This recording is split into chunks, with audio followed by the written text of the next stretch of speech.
मैं डॉक्टर वीरा Jagdale MD homeopath Aurangabad Maharashtra से आज मेरे YouTube लाइव पे 27 अगस्त 2022 को लाइव आया हूँ।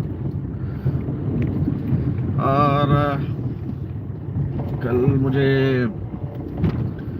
अनुराग जी का फोन आया था कैसी तबीयत सब पूछने के लिए, और उन्होंने एक गिफ्ट भेजा था मुझे, ये शर्ट उन्होंने मुझे गिफ्ट भेजा था। उन्होंने कहा था कि सर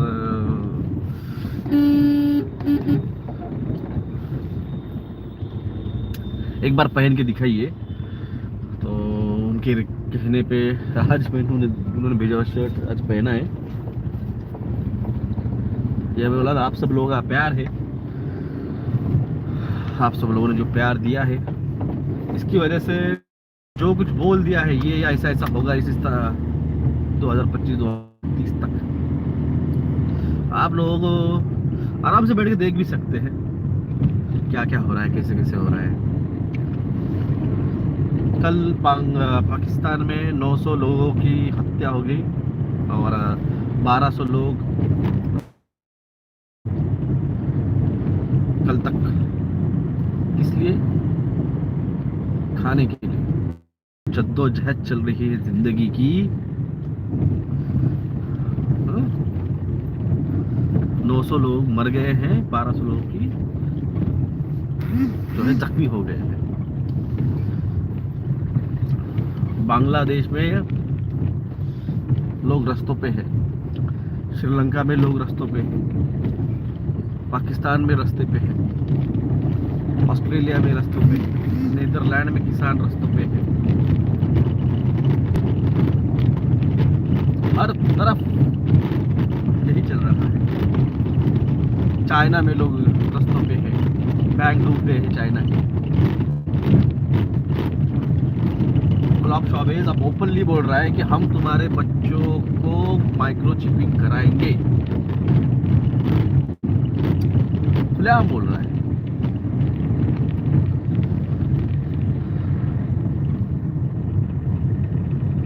तुम लगवाओगे क्या?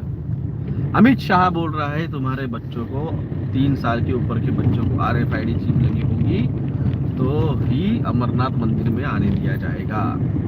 कौन है अमित शाह? कौन है ये? पहली बार चुन के गया है राज्य लोकसभा में, वो भी अडवाणी साहब की सीट के ऊपर अहमदाबाद से। उसकी खुद की आइडेंटिटी क्या, उसने क्या किया अहमदाबाद के लिए, लोगों के लिए उसने क्या किया है भारत के लिए, उसकी खुद की आइडेंटिटी क्या है, उसका आइडेंटिफिकेशन क्या है कि उसने क्या किया है भारत के लिए। बीजेपी पार्टी को फंड रेजिंग के सिवा उसने क्या किया है?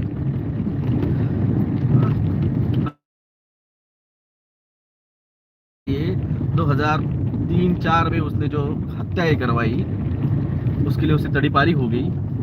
और भारत का आज ये दुर्भाग्यपूर्ण दिन है, भारत के आज जो चीफ जस्टिस बने हैं जस्टिस ललित, ये वही जस्टिस है, जज है जिन्होंने अमित शाह को तड़ीपारी से क्लीन चिट दिलाई थी। आज वो भारत के चीफ जस्टिस बने हैं। ये बुरा दिन नहीं, एक बुरा दिन है भारत के लिए।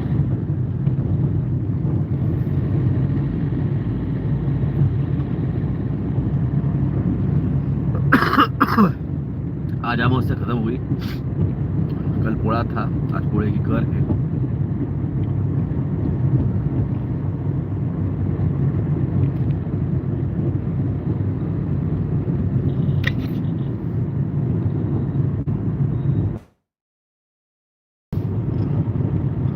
मैं लकी अली का मैं बहुत बड़ा फैन हूँ, उनके गाने बहुत पसंद है। मैं जब था, मैं टीनेज में था तो उनके बहुत से गाने मेरे पास कैसेट्स थे उसकी।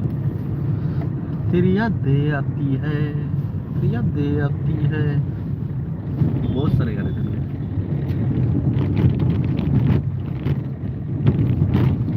दिल का फसाना। अब उन्होंने कहा है, महमूद साहब के बेटे हैं और अच्छे म्यूजिशियन भी है। अब धीरे धीरे आएंगे लोग, खुल खुल के बोलेंगे। मैं पहला हूँ भारत में जिसके बारे में खुल के बोला है। कई सारी चीजें जिसके बारे में सबसे पहली बार मैंने ही खुल के बोला है। टीके के इंग्रेडिएंट के बारे में कोई बात नहीं कर रहा था, मैं अकेला था जिसने पहले बार बात की थी। और मोदी साहब कह रहे हैं कि भारत के लोगों ने टीके पे सवाल उठाए और हमारे धर्मगुरुओं ने उस पे हमें साथ दी और हमने टीका लगवाया। अच्छी बात है मोदी जी, वो धर्मगुरुओं को भी हम हिसाब से लेंगे, बड़े हिसाब से लेंगे। फिर वो कोई हो, अम्मा हो, चाचा हो या फूफा हो।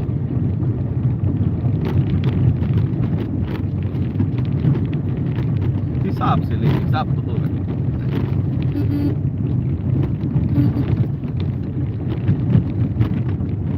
चौधरी अकरम मोहम्मद और सलमान निजामी ने गुलाम नबी आजाद के समर्थन में पार्टी की प्राथमिक सदस्यता से इस्तीफा दे दिया। गुलाम नबी आजाद ने कांग्रेस पार्टी से इस्तीफा दे दिया।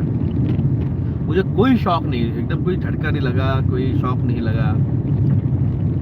मेरे दोस्त सीए साहब ने जैसे मुझे बताया, अरे डॉक्टर साहब आजाद साहब ने इस्तीफा दे दिया। मैंने बोला सर, इसका ग्राउंड बहुत पहले से बन चुका था।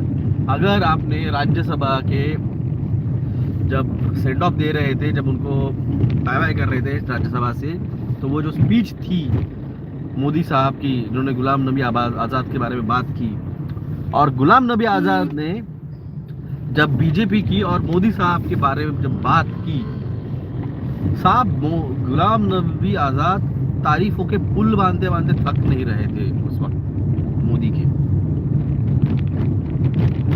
अगर कोई पॉलिटिकल एनालिसिस्ट है तो उसको तभी समझ जाना चाहिए था कि गुलाम नबी साहब के पैर जो है वो बीजेपी की तरफ जा रहे हैं, वो बीजेपी की तरफ जा रहे हैं। इसमें कोई शौक नहीं, कोई सस्पेंस नहीं, कुछ भी नहीं है, सीधा सीधा था।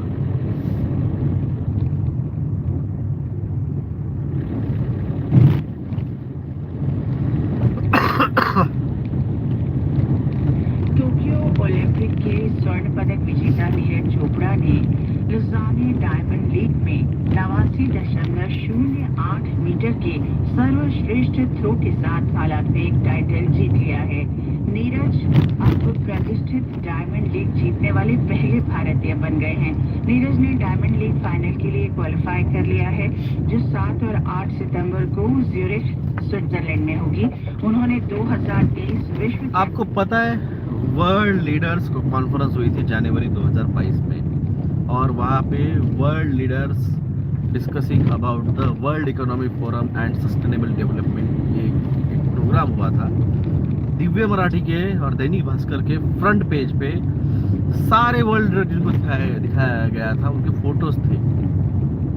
उसमें हुसैन बोल्ट था, उसमें नीरज ये जो है कुमार था, अमित शाह था, टाटा था, हा?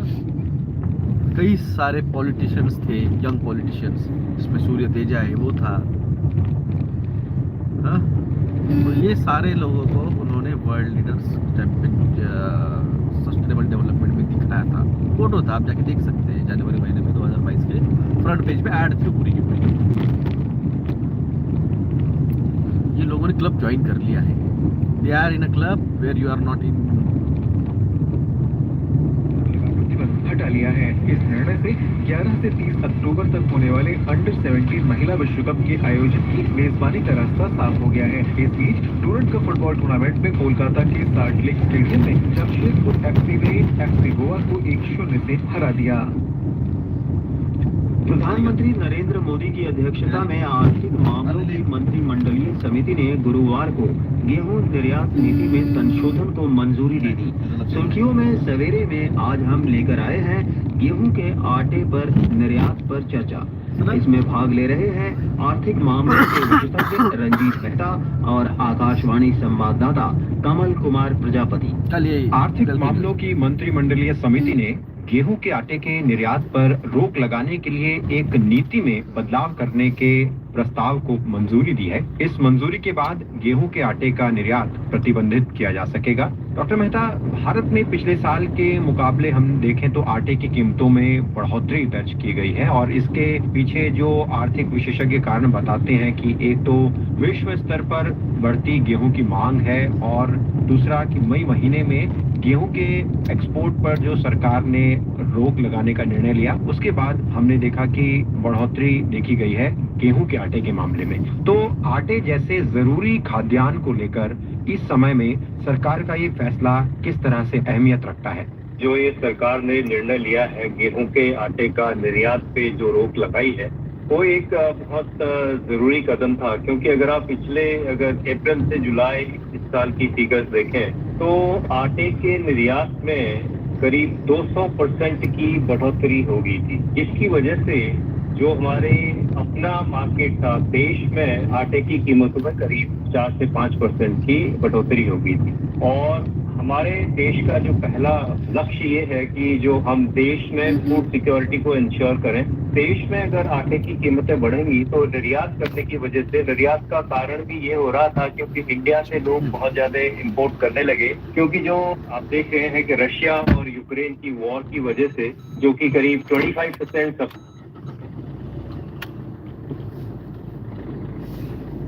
में वहां पे सप्लाई चेन डिस्टर्ब होने की वजह से इंडिया से एक्सपोर्ट काफी बढ़ गया था और उस एक्सपोर्ट के बढ़ने से जो देश में हमारे आटे की कीमतों और इन्फ्लेशन, फूड इन्फ्लेशन भी बढ़ रहा था। तो इन्फ्लेशन बढ़ रहा था, बड़ा हुआ है, फट गया है आसमान।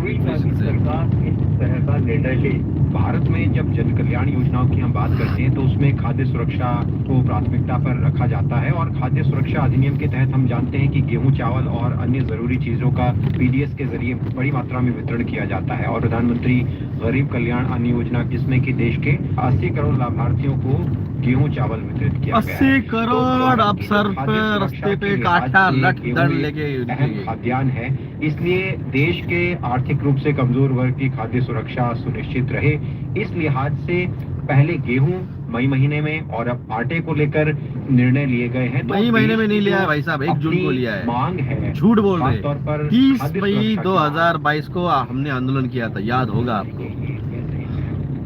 हमने आंदोलन किया था 30 मई को, उसके बाद में 1 जून को फिर गेहूं का निर्यात रोका गया था, मई महीने में नहीं रोका गया।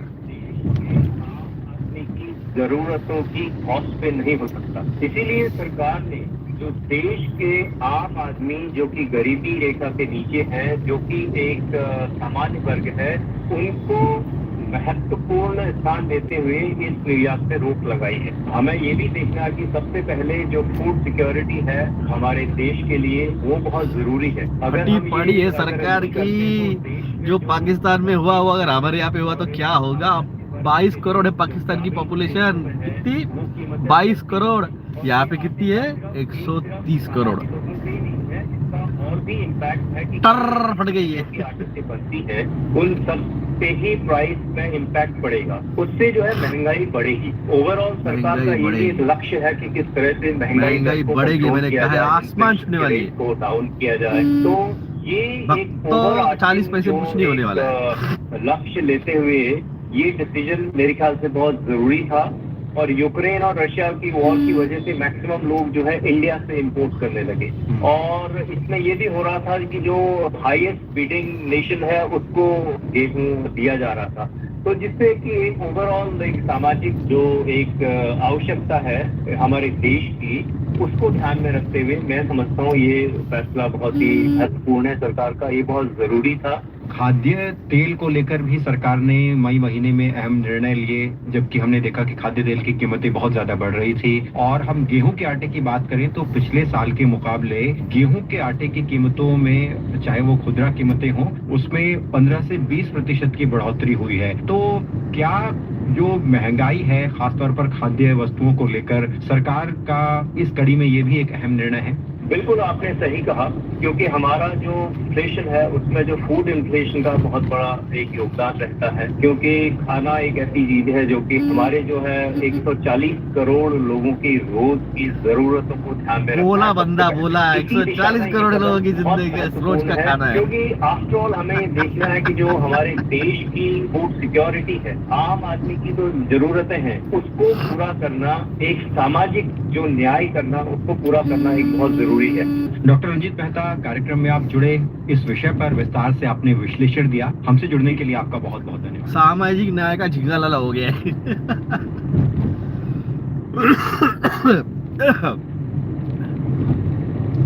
तुम लोगों को मजाक लग रहा था इतने दिनों में, हर बार बोला तांडव देखने का है। नहीं हमको देखने का है। जब तांडव हुआ तो फट गई। मैं बोल रहा भाई साहब, अनाज भर के रखो, बहुत बड़ा फूड क्राइसिस आने वाला है। मेरे को पूछ रहे कब है क्राइसिस, कल ही किसी ने तो पूछा था कब है फूड क्राइसिस। तूने घर में भर के रखा है अनाज, इसका मतलब फूड क्राइसिस नहीं है, ऐसा नहीं है। ओवरऑल सभी लोगों के साथ जो होता है उसका एक क्या कहते हैं, अब सार निकाला जाता है। 10 में से 6 लोगों के साथ अगर कोई चीज हो रही है तो उसका सारांश निकाला जाता है। 140 करोड़ लोगों में से अगर 80 से 90 करोड़ लोगों को अगर अनाज नहीं मिल रहा है तो ये फूड क्राइसिस है। बाकी 40 करोड़ को मिल रहा है तो इसका ये मतलब नहीं है कि उनके पास फूड क्राइसिस नहीं है। हमारी एक झोली भरी हुई है आज, तो इसलिए तुम आप खुदक रहे हो। जिसकी झोली में नहीं है कुछ, उसे पता है क्या चीज है वो।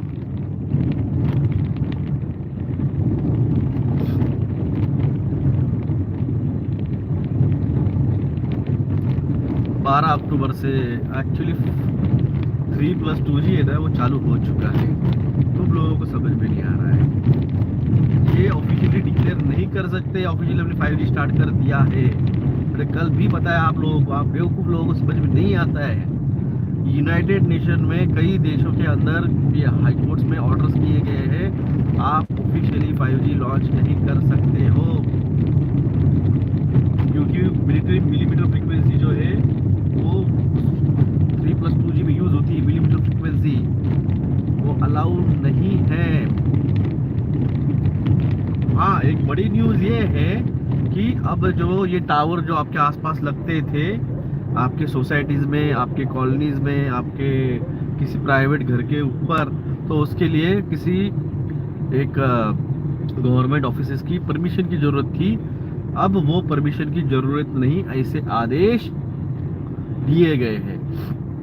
ये एक बड़ी न्यूज़ है। आप कहीं भी किसी भी रात को कोई आके आपके घर के नुक्कड़ पे या फिर आपके घर के सामने खुले जगह पे एक आधा ट्रक लाके खड़ा कर दिया, जिसके अंदर सब कुछ रेडीमेड इक्विपमेंट रहेंगे उस टावर को चलाने के, आप कुछ भी नहीं कर पाओगे।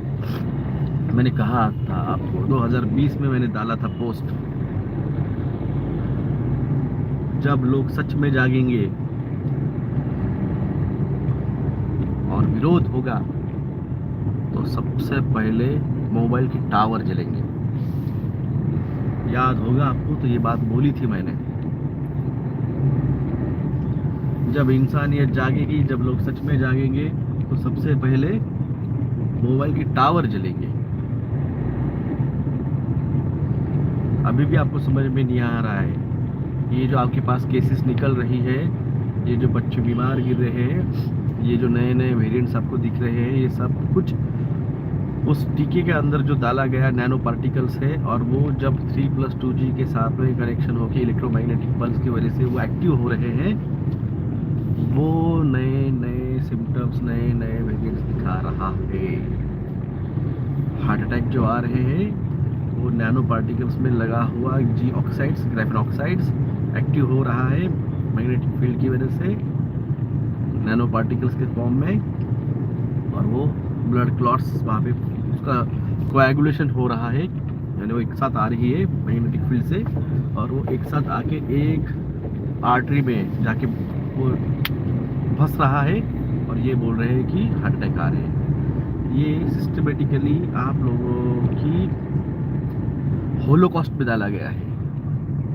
पहले क्या था, हिटलर ने एक चेम्बर्स बनाए थे और चेम्बर में लोगों को ठूस के वहां पे उनको मरवाया था। इन्होंने आपके हाथों में दे के आपको ये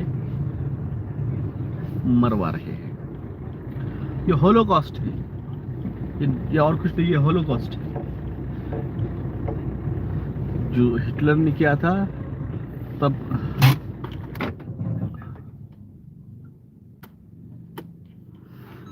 पर्टिकुलरली जूइश मरे थे। अब जो हो रहा है इसमें हिंदू भी मर रहे हैं, मुस्लिम भी मर रहे हैं, जैन भी मर रहे हैं, क्रिश्चियन भी मर रहे हैं, मारवाड़ी मर रहे हैं, ब्राह्मण भी मर रहे हैं, मराठा भी मर रहे, धनगर भी मर रहे, तेली भी मर रहे, सभी मर रहे हैं, डाड़ भी मर रहे हैं। क्यों? मंत्री के हवाले से ही शीर्षक दिया है, वृद्धि पटरी पर लेकिन सतर्कता जरूरी। राष्ट्रीय सहारा की खबर है, सबसे ज्यादा फर्जी विश्वविद्यालय देश की राजधानी दिल्ली में। हर साल यूजीसी सूची करती है, फिर भी कोई कार्रवाई नहीं।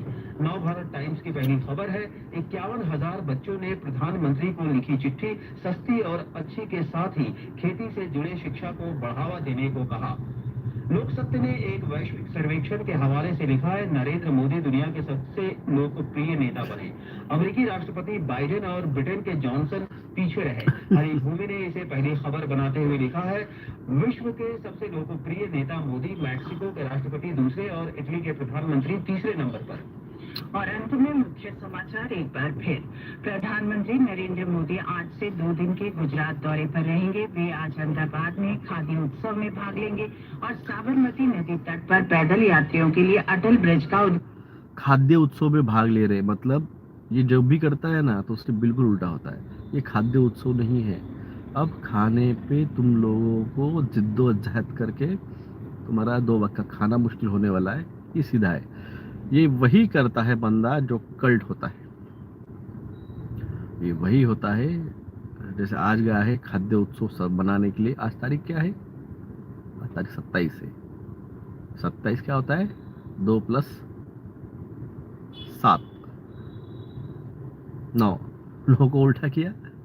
ये कल्ट है भाई साहब। आप लोगों को नहीं समझेगा, कल्ट है। आप लोग चलते रहिए, ताली ठाली पीटिए, झंडे लगा के हो गए होंगे, डंडे बना के रखिए घरों में, कुछ नहीं बोलेंगे। जिए थे, पैदा हो गए, मर गए, कुछ नहीं पूछा, किसी ने नहीं पूछा। जंगल में मोर नाचा, किसने देखा? किसी ने देखा? किसी ने नहीं देखा।